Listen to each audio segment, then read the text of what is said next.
I see the born of no return. Sister, hey now, can't you see we're rushing for the end? I see the point of no return.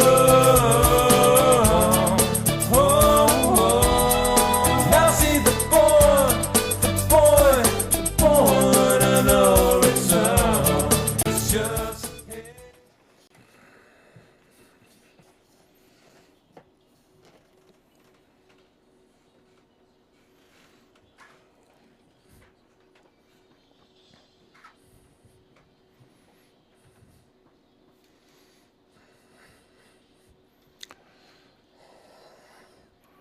All right, are we going to play the whole darn song? Good evening. It's Tuesday, April 14th, 2015. My name is Gary Hendershot, and you're listening to Wide Awake News on the Rents Radio Network.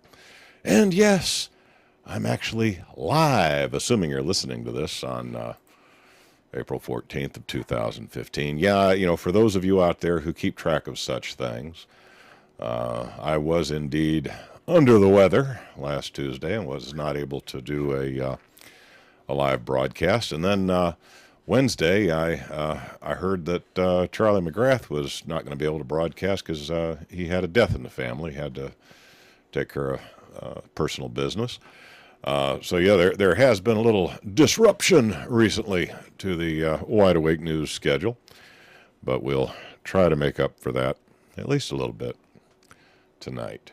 I hope everybody's in good spirits. I mean, we're finally getting some springtime weather today here in Northern Virginia. It's raining, you know, but at least it's not, you know, freezing. So, you know, hey, we have that to look forward to. A little bit of rain in the springtime, you know, that's normal for this part of the country. I can take it, you know, no problem.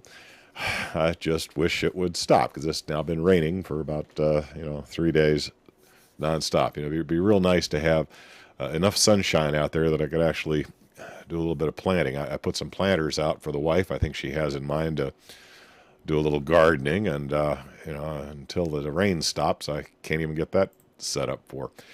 But I hope it's decent where you are.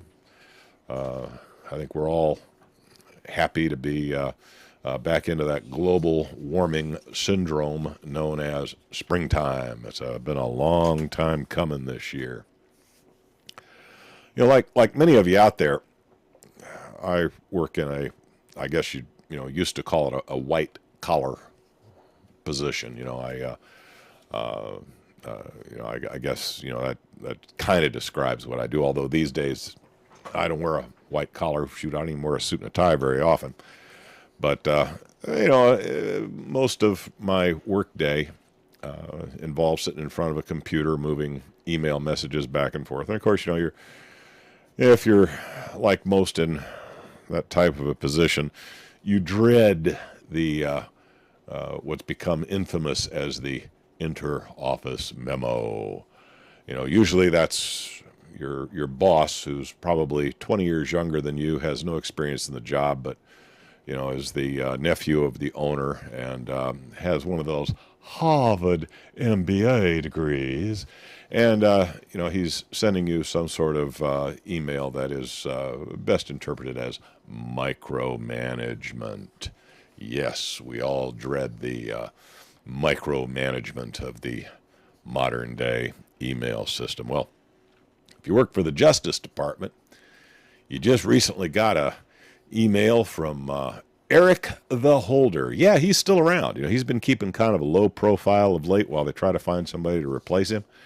I'm not sure what the big holdup is. They've sent a couple of trial balloons up, but at this point, Eric Holder does still indeed run the Justice Department, or at least he did as of yesterday. You never know. You have to check the scorecard every day to be sure. But Eric Holder sent out an email this past Friday. Holder wrote that he wanted to reiterate to all department personnel, including attorneys, law enforcement officers, and so on, that they are prohibited from soliciting, procuring, or accepting commercial sexual favors. All right, I'm going to say that one more time because I know that probably went right, everybody was, bored to sleep by my build-up, and they missed the punchline to the joke. Eric Holder sent out an email to all Justice Department employees that they are indeed prohibited from soliciting, procuring, or accepting commercial sex. He's taken the hookers out of Hookers and Blow. I mean, Holder wrote that despite prostitution being legal in parts of Nevada and abroad, department employees are expected to refrain, not simply because it invites extortion, blackmail, and leaks of sensitive or classified information, but also because it undermines the department's efforts to eradicate the scourge of human trafficking. It's a noble endeavor if they were really involved in such things. A good part of Halliburton and a couple other major defense contractors would be under indictment, but we haven't seen that so far. The letter follows a report from the DOJ's Internal Oversight Office released last month that contains allegations of sexual misconduct. So, all you employees of the Department of Justice, doesn't matter if you're in Nevada, doesn't matter if you're overseas where prostitution is legal, you must refrain from temptation. Eric the Holder has spoken. Now, if they can just get military officers to stop raping enlisted personnel. Doesn't seem to be much going on that front either. A lot of economic news tonight. It's I tried to lead off with a little bit of a ha-ha because some of the rest of tonight's stuff really isn't very funny. So I hope that first piece gave you a little bit of a giggle. What the heck is a flash crash? I mean, do you folks out there know what a flash crash is? Well, apparently a flash crash applies to U.S. Treasuries having an unexpected blip of volatility. Do you understand? Most of us, that kind of talk goes right over our heads. Let me try and explain this. See if you can understand. I had to read this thing 2 or 3 times before I had any idea what the heck they were talking about. But let's see what this guy's got to say. This is from FT.com. Banks, investors, and exchanges should adopt a revised set of guidelines in response to the turmoil, said Simon Potter, Executive Vice President of the Federal Reserve Bank of New York.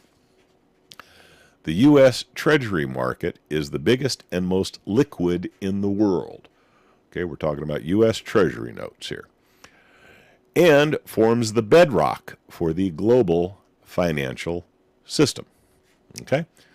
Say you're, the Philippines, and you want to buy a whole bunch of oil from, say, Saudi Arabia.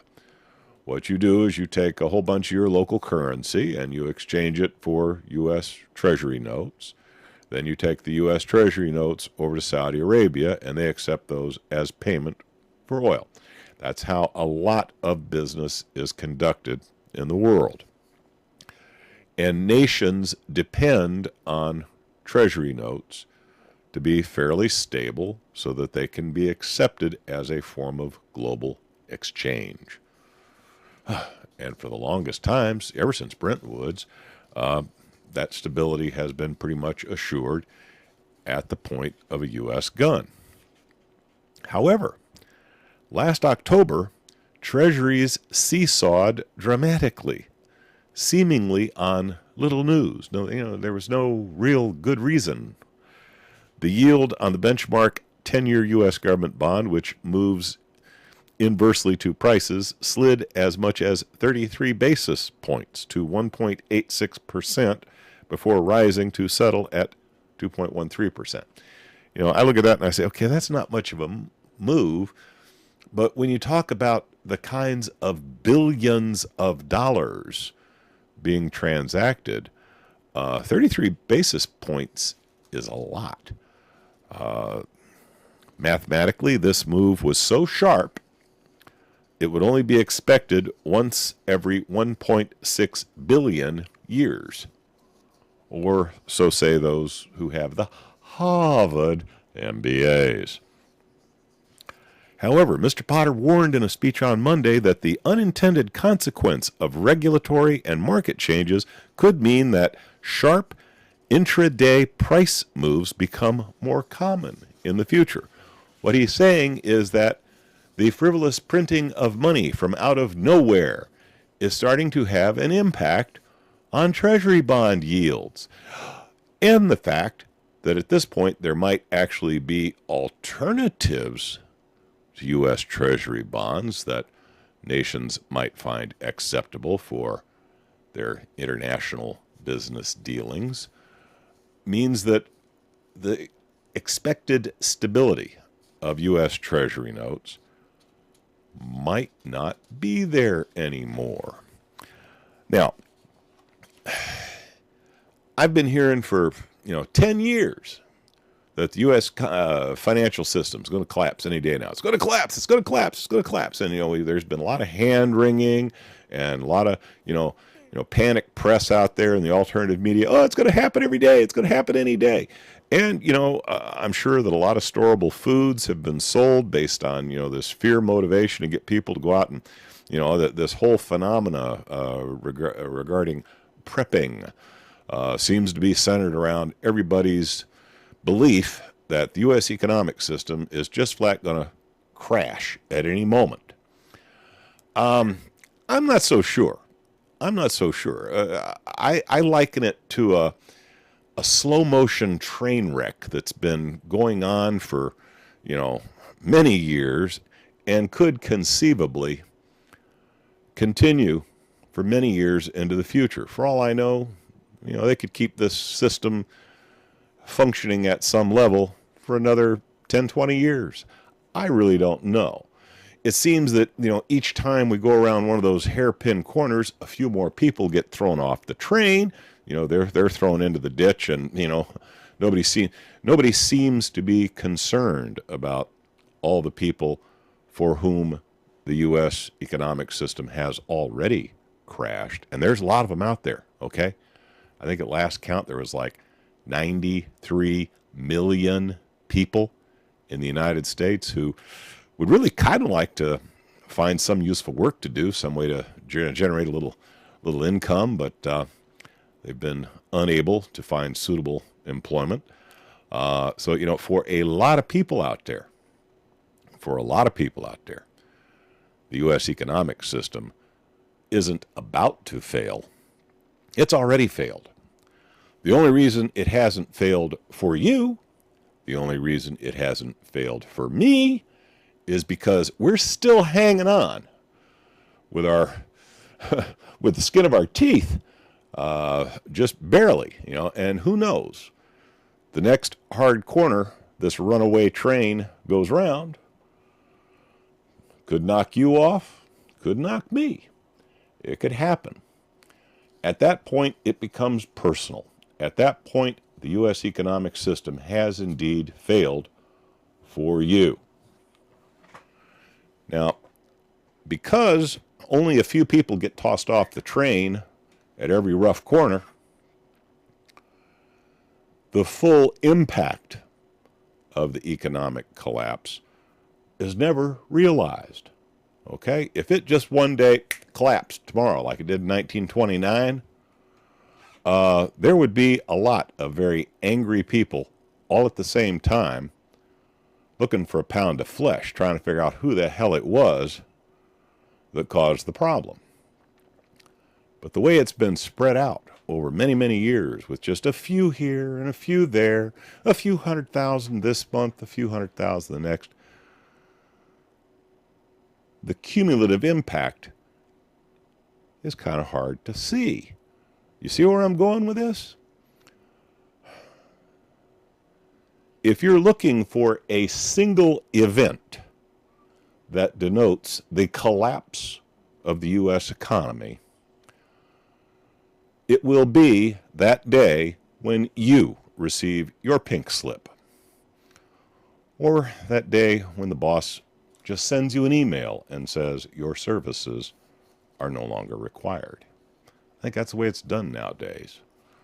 You know, leave your key card and cell phone at the desk, and sayonara, your services are no longer needed. We found, an illegal immigrant who will do your job for a third of what we were paying you. Your services are no longer needed.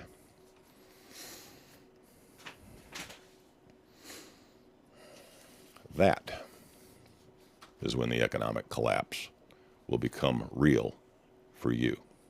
Think about that. Think about that. The very same people that caused the economic crisis, the 6 too-big-to-fail banks in the U.S., get this, they have $278 trillion of exposure to derivatives. Now, derivatives, we've talked about derivatives. I might buy derivatives as insurance. Okay, say I'm going to invest in fracking.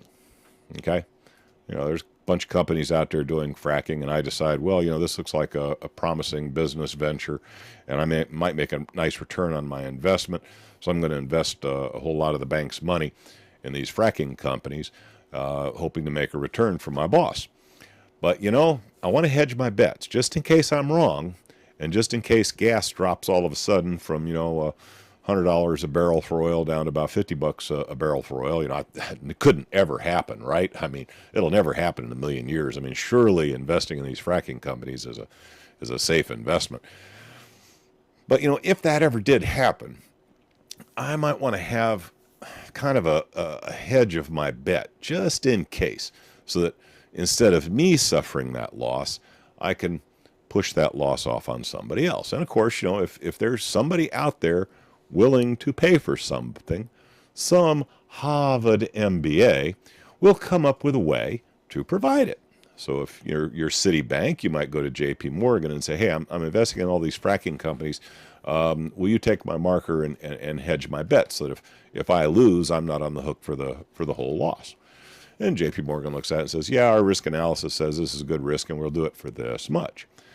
The problem is, J.P. Morgan is selling these hedge of the bets to Citibank. Citibank is selling hedge of the bets to J.P. Morgan, and all these derivatives are all intertwined and intermingled. And this market is totally unregulated. Yeah. So, because they're all linked and they're all unregulated, if one domino falls, others start to fall in procession.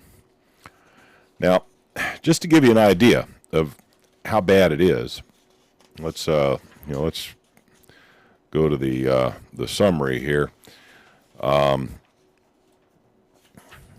if I can find the summary on this. This is a long article. This article is about 12, 13 pages long. I got to find where they did the summary. Yeah, here's now let's look at Bank of America. Bank of America. Now, Bank of America has total assets, okay? Total assets, stuff they could convert to cash quickly, of $2.1 billion. Oh, wait a minute. Yeah, total assets, $2.1 trillion. $2.1 trillion. That's with a T. Now, that's a lot of zeros. So Bank of America's sitting pretty, right? They got $2.1 trillion in assets. Oops. Their derivatives exposure is $54 trillion.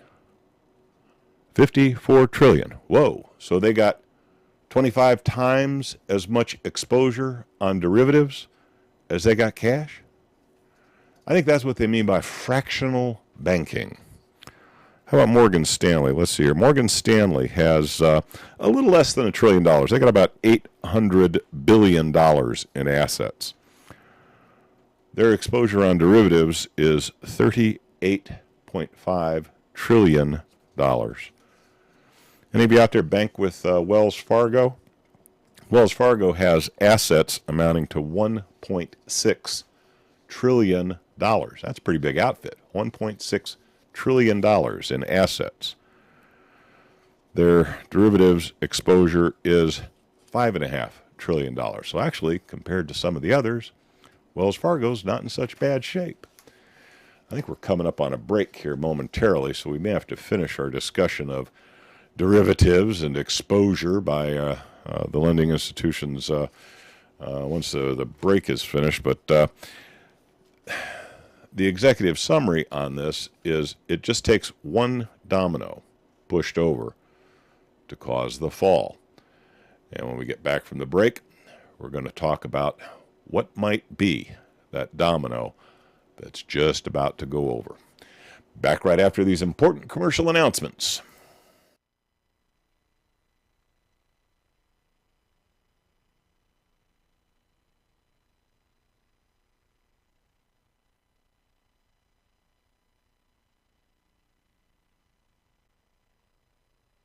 Oh, nope. I am here. I just forgot to unmute the darn microphone. I'll tell you. Everybody in the chat room's now going to pick on me unmercifully for my inability to hit the button at the right time. That's how it goes around here. All right, we were talking about how exposed all the big, too big to fail, too big to jail banks, how badly they're exposed on these things everybody calls derivatives, and how intertwined it's like a a ball of string where all the strings become all tangled. I mean, nobody really knows exactly how much of these derivatives exist in the global market. Some say as much as $4 quadrillion. I don't know. I really don't know. It appears that the 6 big U.S. banks are entangled to the tune of about $275 trillion, and they have meager assets to actually cover those potential losses. One of the things that counts as a derivative is these is like foreign bonds. Okay, now there are a lot of these derivatives tied up in bonds to finance the Greek economy. Even though, they're rated kind of low, standard, the Moody's and the rating agencies don't rate them up there. I guess what is the U.S.'s Moody's rating nowadays? I mean, are we still AAA, or did they downgrade us to C-? I'm not really sure. Bottom line is the negotiations between Greece and the international banksters has apparently not gone well, shall we say. The Greek government is going to withhold IMF payments, according to the financial minister. Prime Minister Tsipras, Tsipras, Tsipras, is that how he says his name? Denies preparing for default, according to Reuters. Government funds to run out by the end of this month. Default would likely lead to Grexit. That's what they're calling an exit of Greece from the European Union, and a return to the drachma, which is Greece's native currency before they got converted over to the euro.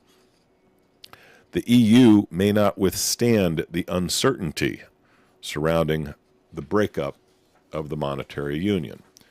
Concern could trigger a derivatives crisis and a Lehman Brothers moment. Okay. The Financial Times, citing unsourced unsourced people briefed on the radical leftist government. They're calling them radical leftist. They're going to be radical Muslim terrorist government here pretty soon, as soon as they decide they want to drone them. Has made the claim that the Cyprus government in Athens has decided to withhold $2.5 billion in payments due to the International Monetary Fund in May and June if no agreement is struck. Bottom line is, Greece ain't got the money. The EU is expecting Greece to ante up 2.5 billion euros that Greece don't have. They've already raided people's pension funds. They've already raided people's savings accounts. They've already done things that, hopefully if banks did that here, there would be armed citizens in the streets yelling for blood.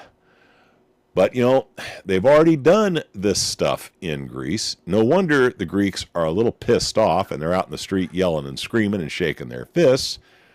The EU expects Greece to somehow come up with 2.5 billion euros to make their next installment on their debt. Greece ain't got it. The problem for the EU is that if they make some kind of a concession to Greece, if they show weakness, if they, cut Greece a break and give them some kind of a deal, you got Italy, Spain, Portugal, and even France that would be following along right behind saying, hey, that deal you gave Greece, how about us? We could use a similar deal. We're having troubles too. So, the EU is in something of a bind. They have to take a hard line with Greece and say, oh, no, you got to pay that. You got to pay that debt. You got to pay that debt. Greece is looking through their fingers saying, we ain't got it. Okay, we need to work out some kind of a deal here to make everybody happy. Otherwise, we're just going to have to default. So it's kind of a lose-lose situation. Now, could the default of Greece trigger a derivatives call that the too big to fail, too big to jail banks would find catastrophic? Well, who decides when a derivatives payment is due? Strangely enough, the guy who sold you the insurance policy decides whether or not you have a legitimate claim against that policy. Sure, yeah, okay. So if you bought some Greek bonds and you hedged your bet by buying a derivative contract from J.P. Morgan, J.P. Morgan is the one who will decide, well, let's see, are conditions really appropriate that insurance policy should be, it's like having a life insurance policy where you have to argue with the life insurance company that, yes, my spouse is indeed dead. Here, you want to see the body? So what they've decided to do is they've just decided to kind of ignore Greece. They're going to live in their own little private Idaho, ignore reality, so that everything can just keep moving along, at least here. Basically, they're going to, let the Europeans fly on their own. Let's see how that one works out. The situation in Greece is not looking too good. The Russians have kind of tossed them a lifeline. The Russians apparently helped them make their last payment to the EU, but this upcoming 2.5 billion euro payment, the Russians can't even help Greece cover that one. And frankly, it's probably to Greece's benefit that they do default. Some say that much of the debt that's associated with this is odious debt anyway. I mean, the people saw no benefit from all that money coming in. It was basically divvied up between friends of the current government at the time. And, the people, it's not like the people got better schools or better hospitals or better roads. It's not like the people got any benefit from that money. And yet they're held responsible for the repayment of the debt, even though they received no benefit from it. So, that one, we're just going to have to wait and see. Interesting thing is, the same thing may happen in another European nation, one that's been troubling over recent times, Ukraine. Standard & Poor's rating service on Friday cut Ukraine's credit rating further into junk status. So if you buy Ukrainian government bonds right now, you're buying junk bonds. Junk bonds are expected to have a ridiculously high return. So if your investment ever pays off, you would expect to get a significant chunk of interest. So they do look tasty from that point of view. I mean, they're paying a real nice interest rate, but with their rating down to virtually, down to junk status, and some saying that default is virtually inevitable, even at an extreme high rate promised. Does that make them a good bargain? Well, if you think that your losses might be covered by your citizenry, perhaps. I mean, if you could invest a whole lot of money in Ukraine, Ukraine goes belly up, and instead of activating a derivatives contract, if you could maybe get a bailout from your people, maybe QE4, or are we up to 5, 6, or 7 now? I lost count. You don't suppose? Nah, they wouldn't do anything that dastardly, would they? I mean, they wouldn't purposely make a bad bet thinking that you were going to bail them out if it didn't pay off, would they? Would they do that? Yeah, I think they'd do that. And, of course, the tenuous peace in Ukraine has not been going too well either. Kiev says the militias have violated the ceasefire 26 times over the last 18 hours. And the militias who are standing against the Ukrainian government in Kiev says that Kiev has violated the peace treaty 60 times in the last 24 hours. So fingers being pointed back and forth. Meanwhile, the U.S. is providing weapons to Kiev, providing them with training. Understand the U.K. is in there as well. What happened to my 40-minute after the hour break? I was expecting a break about 40 seconds ago, and it never happened. Well, if he's going to let me off without a break, I guess I'll press on. Did your automation thing screw up, Mr. Producer Man?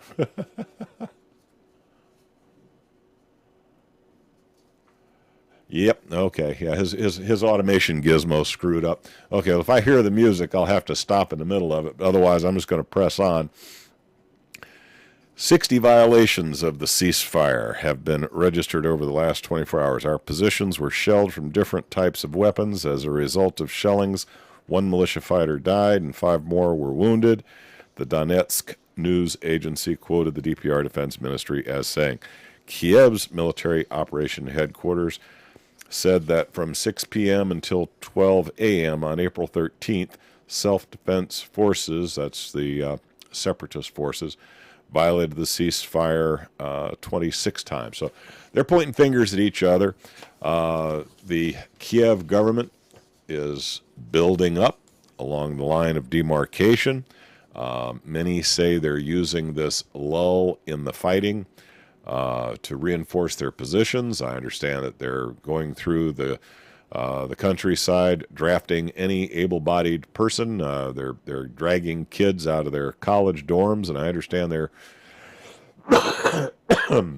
excuse me, drafting old geezers my age.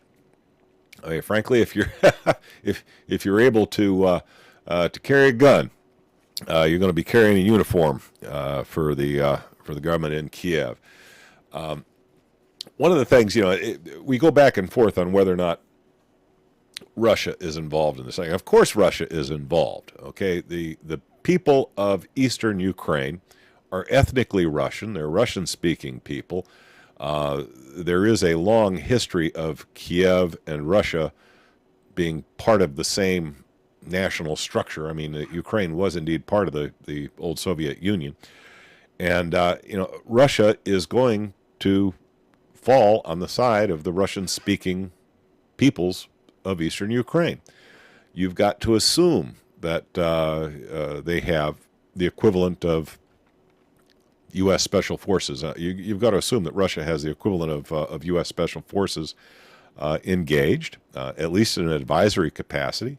You've got to assume that Russia is providing some armaments to the eastern Ukrainians, just as the United States and European interests are providing weapons to the western Ukrainians.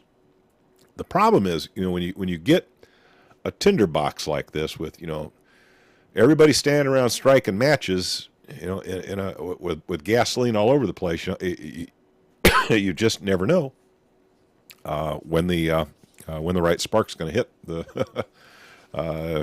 It could go, but the financial situation with Kiev losing their credit rating, this is an opportunity for the Western banks to bleed Ukraine for ridiculous interest rates. And if and when Ukraine does indeed default, which some say is inevitable,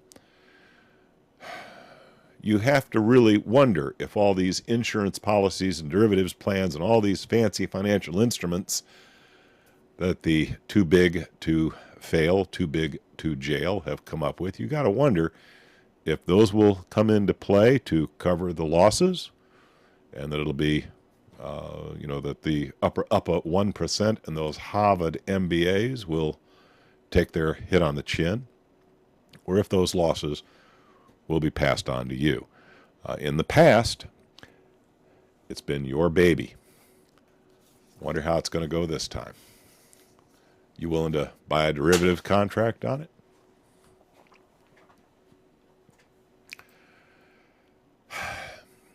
Iran. Okay, whether you like Iran or hate Iran or whatever,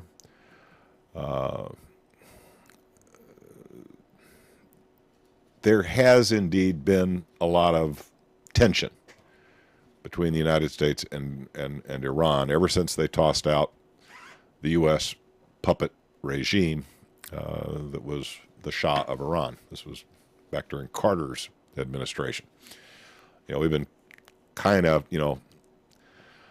going at it with Iran ever since that time. Now, the government of Iran is a religious dictatorship.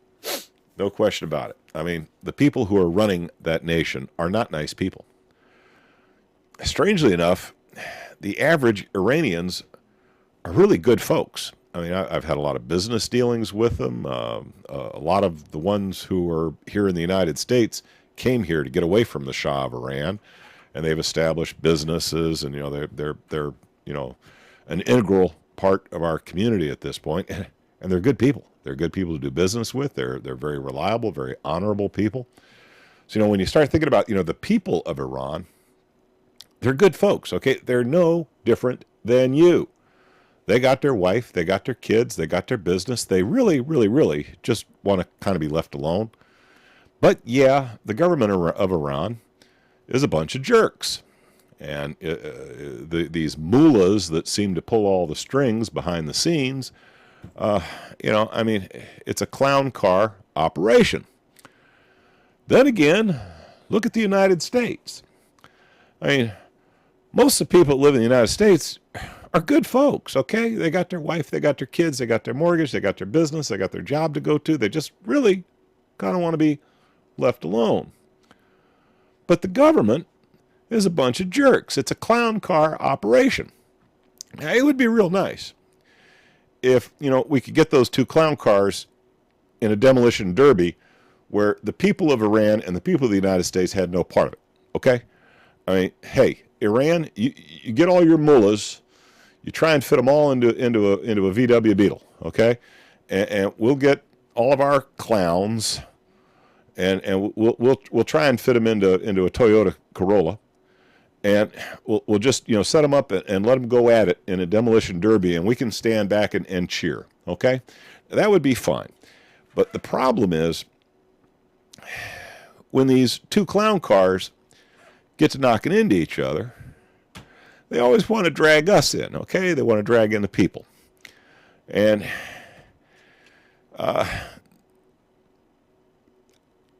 in his defense, every once in a while Obama does something that I gotta kind of nod my head and say, okay, that's okay, that's a good thing. Obama has, it appears, at least tried to take a step towards Iran with the intent of, let's kiss and make up. Let's not be fussing and feuding with each other anymore.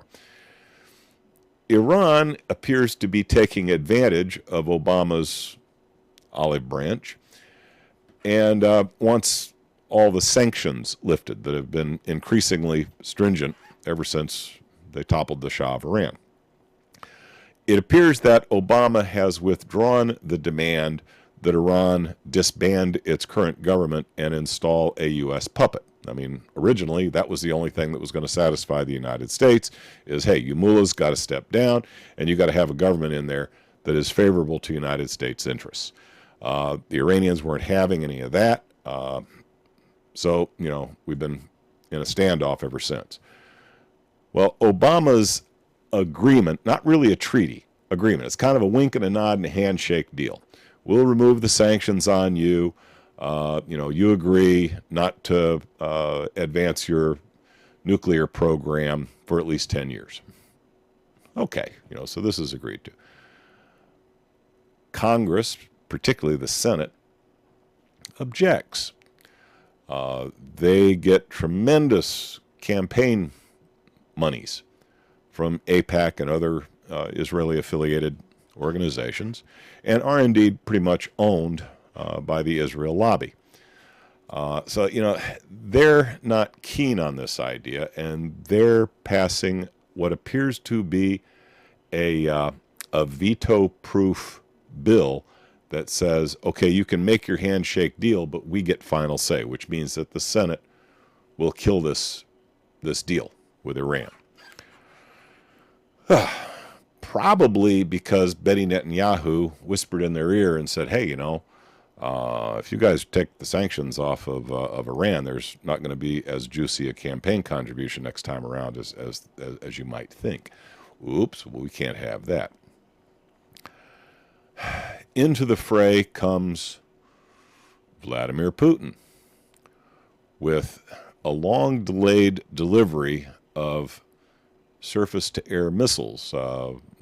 Iran originally ordered S-300s, but they haven't, Russia hasn't produced S-300s for quite a while now.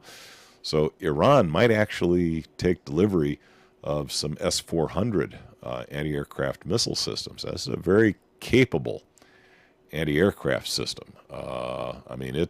It's not Russia's front-line item, but I'll tell you, it's not far behind. And needless to say, if Iran were to deploy this defensive missile system, it would be very difficult for either the United States or Israel to just waltz in and bomb Iran with impunity. They would take severe losses if they tried it.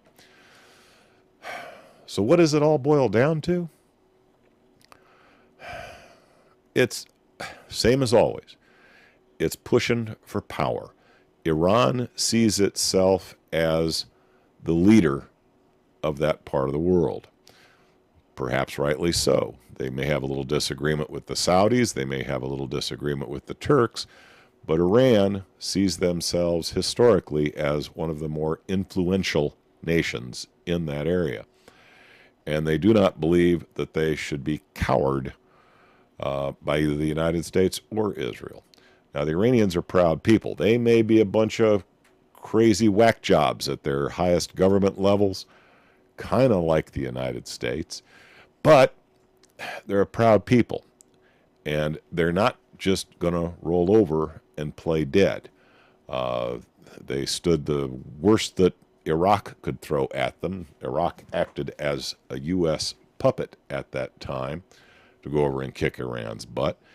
And Iran showed its stuff. They took some heavy losses, but they stood the test. Technically, Iran has not instigated a war with any of its neighbors in a couple of 100 years. It's not in their nature to start something. But if you come at them, they have generally been a pretty tough adversary. And yes, they are indeed providing weapons to people in Yemen and people like Hezbollah, who might be operating contrary to U.S. interests. So are they really an adversary of the United States? Yes. Yes, they most certainly are. But they don't have to be. And frankly, if relations with Iran were handled a little better, they shouldn't be.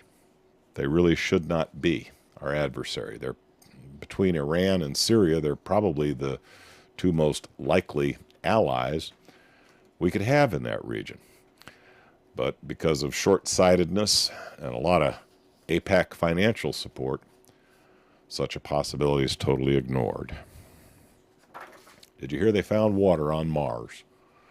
You know, we've all suspected it for quite some time, but the Curiosity rover has now confirmed that just below the surface of Mars is slush, kind of salty slush, that is indeed liquid water.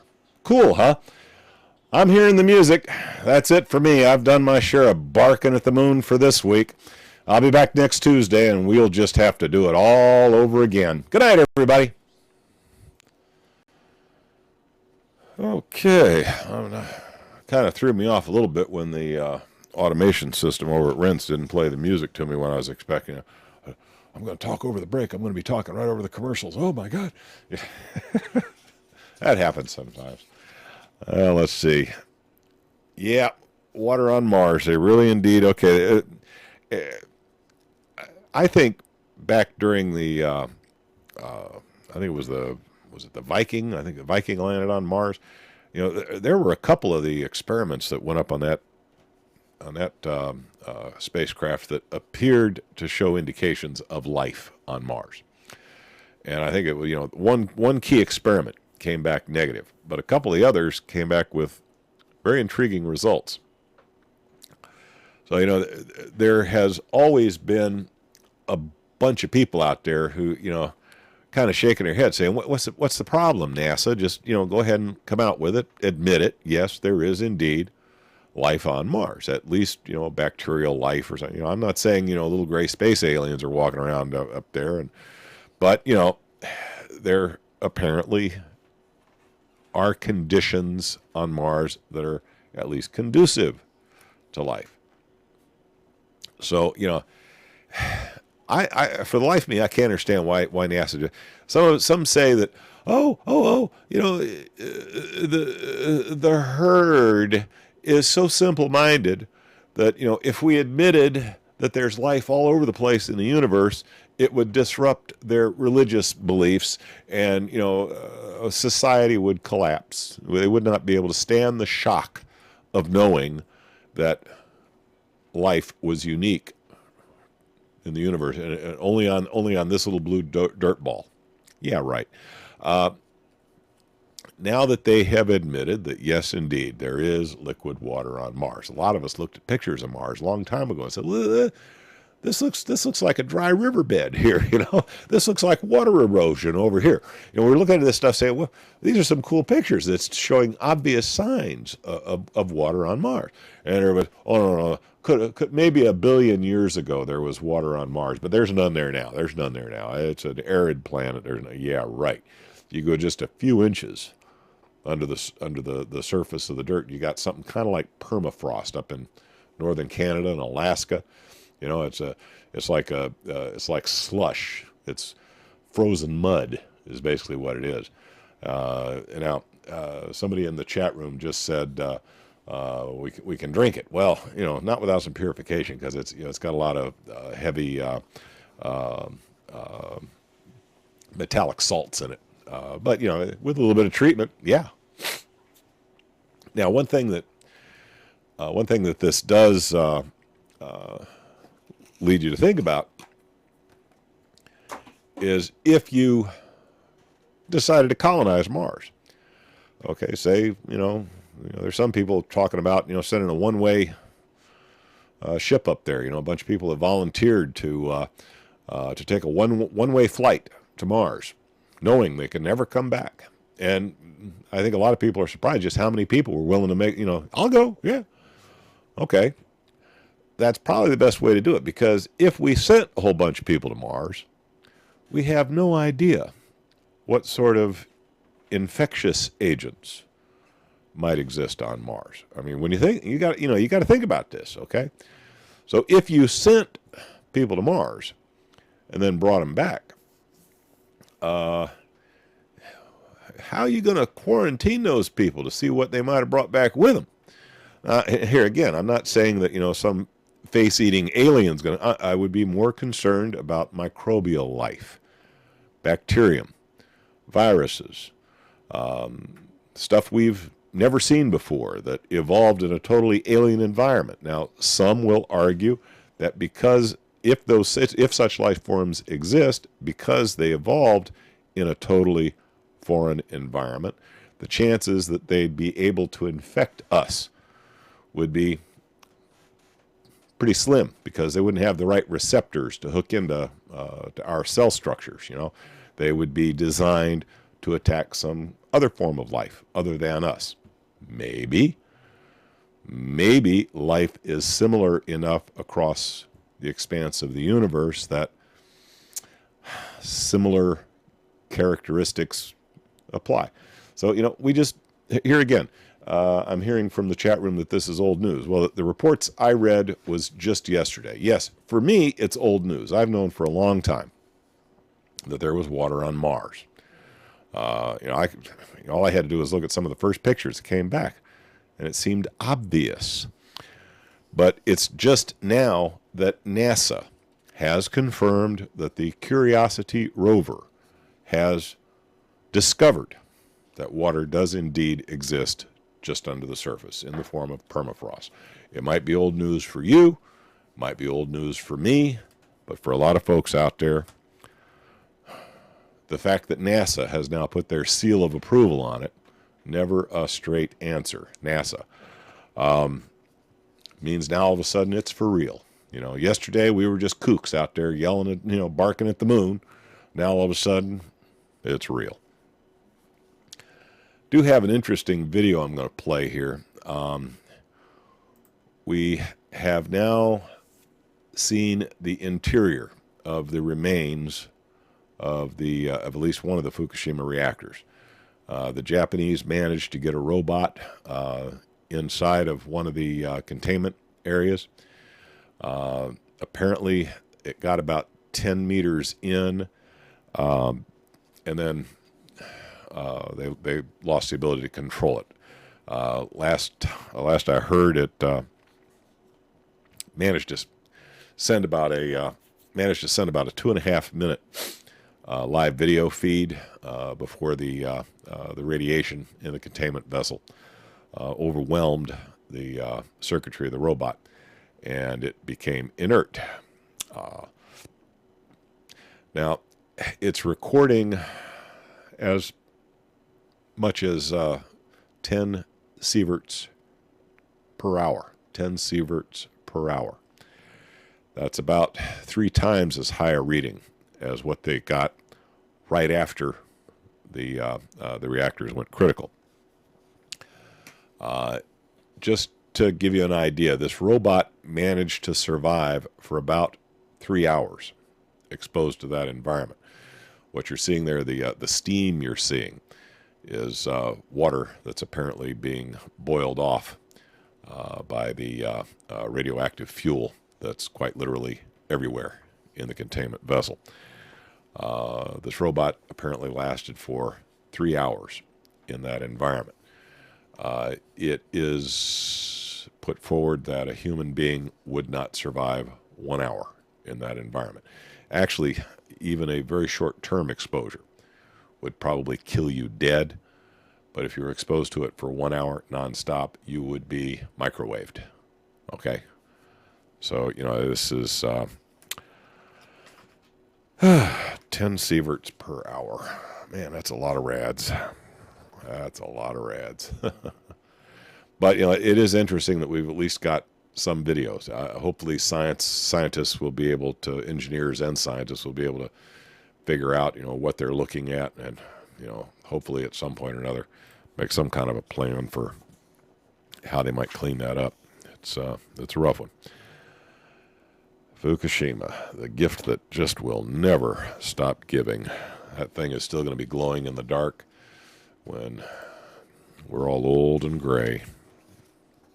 It's been a year since Bundy Ranch. Yeah, it's been roughly a year since the standoff with the Bureau of Land Management.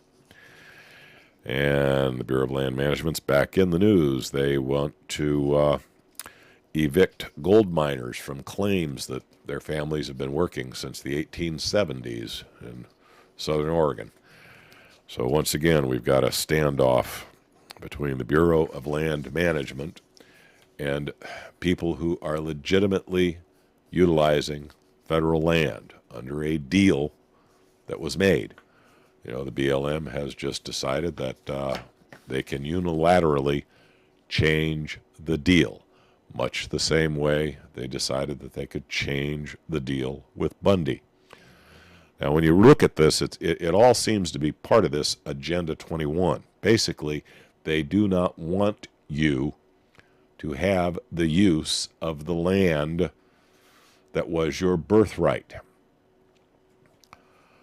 Now, whether it's because they want to sell this gold mining area, the rights to the gold mining area, to some Chinese firm to pay off some debt to the Chinese, we really don't know. We don't know what all the backstories are. The fact of the matter is the Bureau of Land Management has no court order. These miners have not had their day in court. The Bureau of Land Management has just taken it upon themselves to come into an area where people have been working these gold mining claims for over 100 years and say, you're out of here. We now manage this land and you got to go.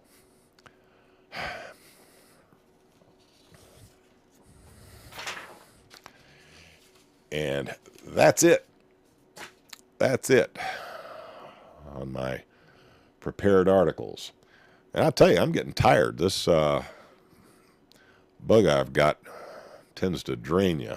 I'm feeling a little bit on the tired side, but I will do my best to address any last-minute issues that might come up from the group of debt slaves that are convened in my chat room. So what other hot items were in the news that I neglected to cover tonight, guys? Any hot ones? Any hot potatoes that we need to discuss?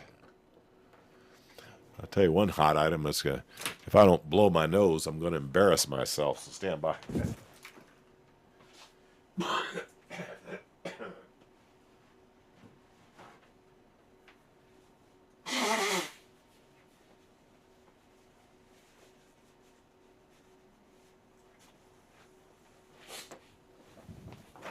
Oh, man, I'll tell you.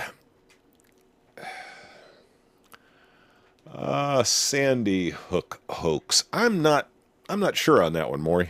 I've heard some very convincing arguments that Sandy Hook was one of these false flag jobs that was done with play actors, and that nobody was actually killed there, and it was an absolute hoax. And I have seen some evidence, some very strong evidence that supports that argument. But much like the Boston bombing, I mean, frankly, I feel the same way about the Boston bombing. I think there is a lot of good evidence that this guy, Sarniov, whatever his name is, that they have just found guilty of pulling off the Boston bombing, I think that guy was a patsy. I think there is some very convincing evidence that Boston bombing was another one of these, Hollywood productions, and the Sandy Hook thing may indeed have been a Hollywood production. Don't know. On both of those, verdict is still out. The evidence is very good. It's very convincing that these are totally phony baloney hoaxes. But I don't think it's quite as conclusive as Building 7. Okay, all you got to do is watch Building 7 come down, and you know for a fact that 9/11 was not as the government represented it to be. I mean, they flat lied to us. Now, maybe something went down at Sandy Hook. Maybe something went down during the Boston bombing. I think there's a very strong argument that the official story of both of those incidents and the rush to judge this Tsarnaev kid is BS. It has nothing to do with reality, what really happened there. I think it was, in both those instances, I think it was a drill that somehow went bad and they had to cover their butts. Maybe somebody did indeed get killed accidentally and they had to, they had to cover their pension, make sure they didn't get fired. Don't know. Just don't know.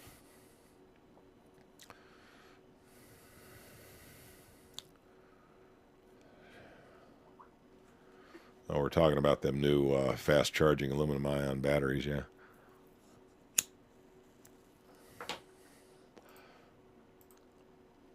What else was in the news that Maury, there's a guy out there named Wolfgang Halbig. Wolfgang Halbig, who's done some of the best work I know on Sandy Hook. He's the one who's been trying like the devil to find out what the truth was.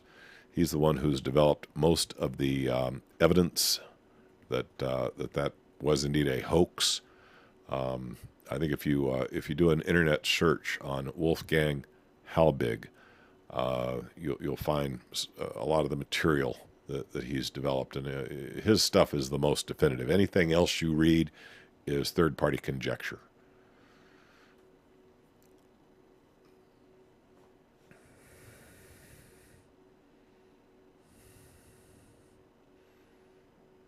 Why would the government and media lie to us? Those who are in power will use that power to remain in power with no limits.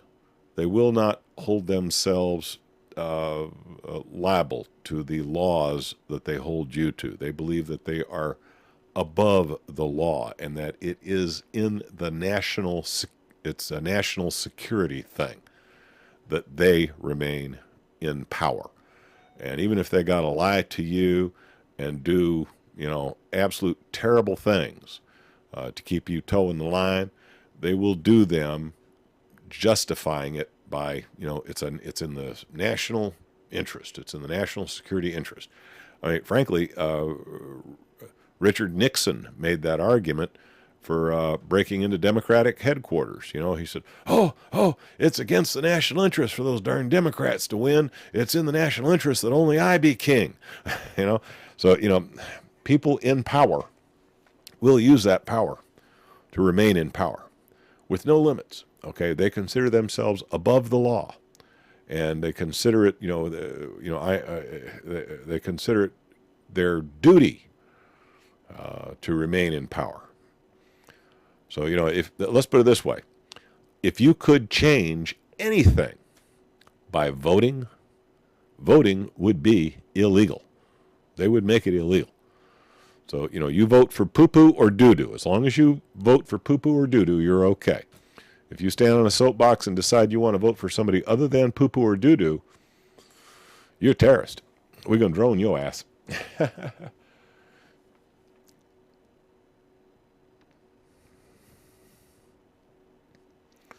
All right, what else did I miss in the news? I mean, there had to have been at least one or two really killer items that it's been 2 weeks since I did one of these broadcasts, so certainly I missed a tasty one.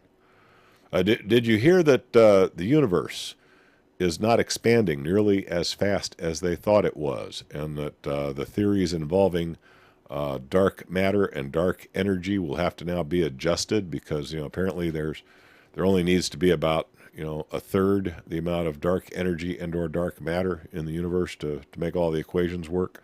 They're still trying to keep the Big Bang together, and they need dark energy and dark matter to make it work.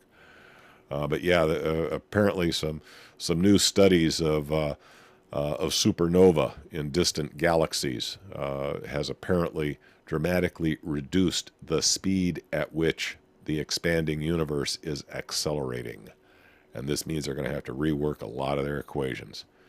It's I love it when physicists it's a settled science. We know everything there is to know about the universe. I said so. You are heating up the globe with your SUV, and you need to pay it. Yeah, It's settled. Science is never settled. Science, if science is settled, then why bother? No, we're turning science into a freaking religion. It's the dogma of the Harvard MBA.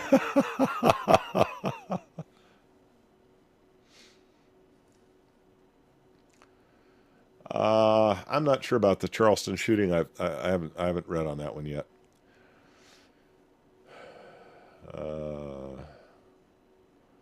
New iris scanner identifies people from 40 feet away. Unless you covered it. No, I don't think I covered the shooting in Charleston. Yeah, epicycles. Yeah. That was in vogue for what, almost 150 years, wasn't it, Maury? I mean, yeah, epicycles. God. And disease being caused by bad air, as in malaria. Yeah, bad air. Yeah, but he must have breathed some bad air. That was before they knew about microbial life. Yeah.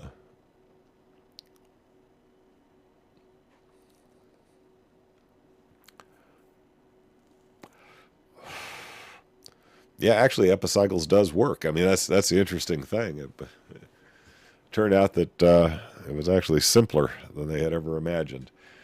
But such is life. Washington has bad air, does it not? Well, yeah, I'll tell you, when the wind blows from north to south, when it comes in my direction, man, I can smell it coming across the Potomac. Ugh. That's a cesspool just a little bit north of me. Yeah, they're going to have to renormalize a lot of their equations. See, the problem is they were measuring the speed of expansion of the universe by looking at the light frequency of a certain type, a 1A type supernova in distant galaxies, and based on the red shift, they were saying, okay, this is how far they're away, and this is how fast the universe is expanding. Well, they were using visual light or visible light. And visible light, the difference in the frequencies is so small that it's very hard to see the differences. So a lot of it, they were using a lot of Kentucky windage in some of these guesses. Well, now they've done more exact studies using infrared satellite probes, and they've got a much more exact picture of just how big the universe is, how distant the distant galaxies really are, and how fast the universe is accelerating in its expansion.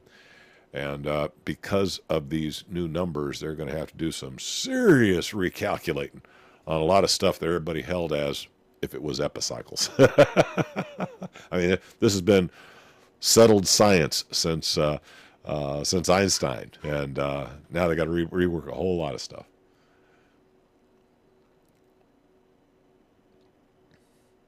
All right, guys. Anything else in the news? Yeah, I am very tired, and I'm tempted to call it a night a little bit early. yeah, that's another thing. We don't know.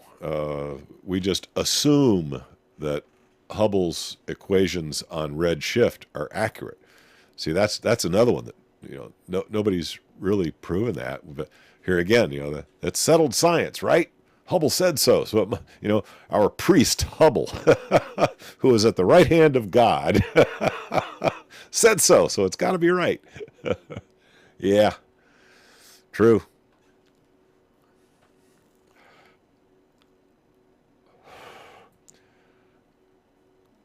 All right, guys. I think I'm going to have to call it a night. My sinuses are acting up on me. I am really dragging. I am really tired. This thing takes a lot out of you. So I'm going to have to bag it for the evening. I want to thank everybody for spending their Tuesday evening listening to me make a fool out of myself, barking at the moon as if I knew what I was talking about. And as always, the links to all the articles that I've discussed tonight are going to be in the About This video if you find it on YouTube, or if you go to smartscarecrow.com and look up the blog entry for April 14th.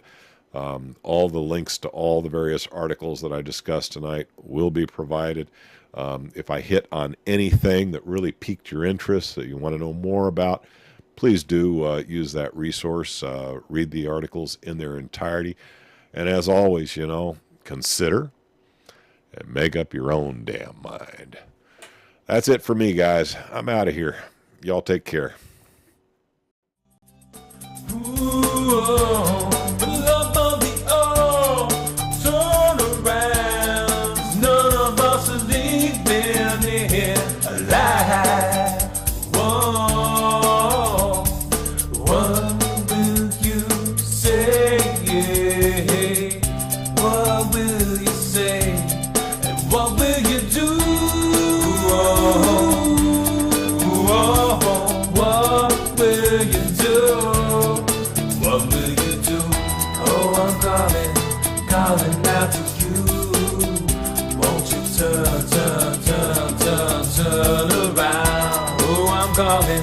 Calling out to you. Won't you won't you turn around? Oh, the point of no return is just ahead now.